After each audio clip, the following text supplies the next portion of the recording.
여러분 안녕하십니까, 진성호입니다. 더불어민주당 이재명 대표의 재판은 지금 네 가지입니다.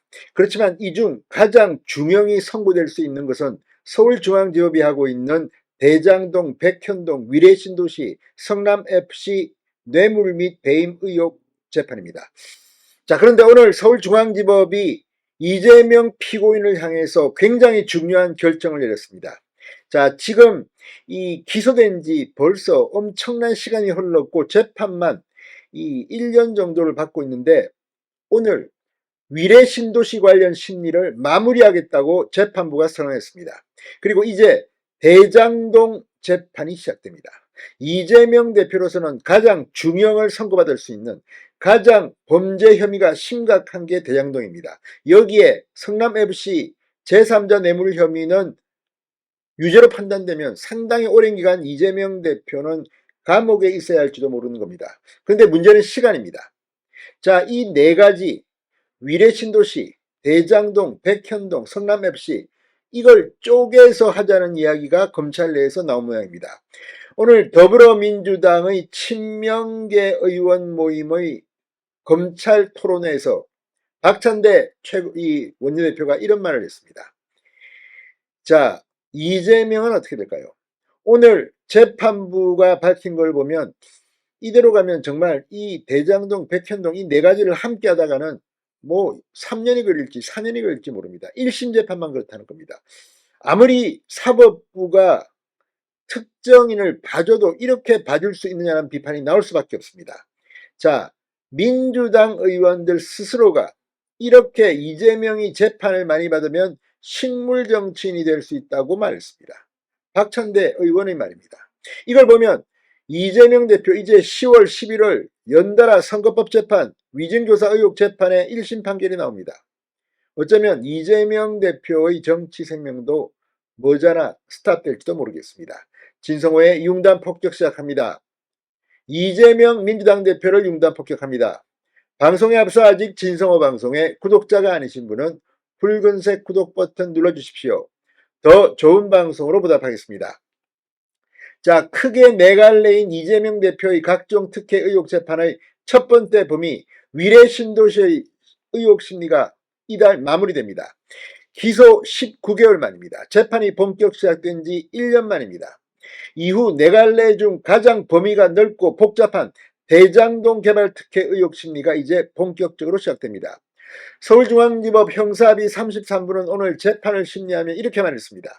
이달 말까지는 위례 신도시 부분을 정리하고 10월 1일부터 대장동 사건 정인을 소환하겠다. 이제 본격적인 게임은 시작될 것으로 보입니다. 자, 재판부는 검찰의 대장동 의혹과 관련한 입증 계획과 피고인 측의 의견을 받은 뒤 이달 안으로 본격적인 심리 방향을 결정할 예정입니다. 이 재판의 심리 범위는 크게 대장동, 위례 신도시, 백현동, 그리고 성남FC 의혹 등 네 가지인데 이 중 가장 넓고 복잡한 대장동 재판이 시작되는 겁니다. 그래서 검찰은 이 네 개를 쪼개자는 말이 나왔는지도 모르겠습니다. 이재명 대표는 대장동 의혹과 관련해서는 성남시장 시절 민간업자들에게 유리한 개발 사업을 승인해 이 성남도시개발공사에 4,995억 원의 손해를 끼치고 민간업자들이 7,886억 원을 챙기게 했다는 혐의로 지난해 3월 기소됐습니다. 2013년 11월 위례신도시 개발 사업에서 측근을 통해 민간업자들에게 내부 정보를 알려줘 부당이익 211억 원을 얻게 한 혐의도 기소 범위에 포함됐습니다. 또 성남FC 구단주로서 2014년 10월, 2016년 9월까지 두산건설과 네이버, 차병원, 푸른유래 등 4개 기업의 후원금 133억 5천만 원을 받는 대가로 건축 인허가나 토지용도 변경 등 편의를 제공한 혐의도 받고 있습니다. 자, 지금 여기에 백현동까지 추가되면서 지금 형사합의 33부의 이재명 재판 대상은 4갈래로 늘어났습니다. 이거 언제 끝나겠다는 겁니까? 참으로 재판부도 한심하기 이를 데 없다는 생각이 듭니다. 이와 관련해서 오늘 이 더불어민주당의 친명계 의원 모임 더 여민포럼의 검찰 정치탄압 저지 대토론회에서 박찬대 원내대표가 중요한 발언을 했습니다. 검찰은 이미 이재명 대표에 대한 구속영장 기각 후 쪼개기 기소를 통해 국회 일당의 대표를 일주일에 최대 2, 3차례 법원에 출석하게 하고 있다. 그런데도 검찰은 또다시 이미 재판이 진행 중인 이재명 대표 사건에 대해 재판부에 분리 선고를 요청했다고 밝혔습니다. 이게 맞다면, 이 말이 맞다면 정말 분리해야 됩니다. 그러면서 박원내 대표는 정적을 법정에 묶어두려는 법정 연금을 계속해서 시도하고 있다. 검찰의 이런 작태는 정적을 법정에 가두고 식물정치인으로 만들려는 노골적인 노림수라고 주장했습니다. 식물정치인이라는 말을 이들이 쓰고 있습니다. 자, 어쨌든 이렇게 재판을 받으면 당대표로서의 역할을 제대로 할 수 있을까요? 아무튼 이재명 대표의 4가지 사건 중 위례신도시 심리가 마무리됩니다. 대장동이 시작되는데 이거 다 쪼개야 합니다.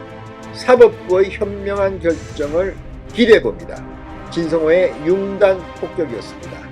여러분 감사합니다.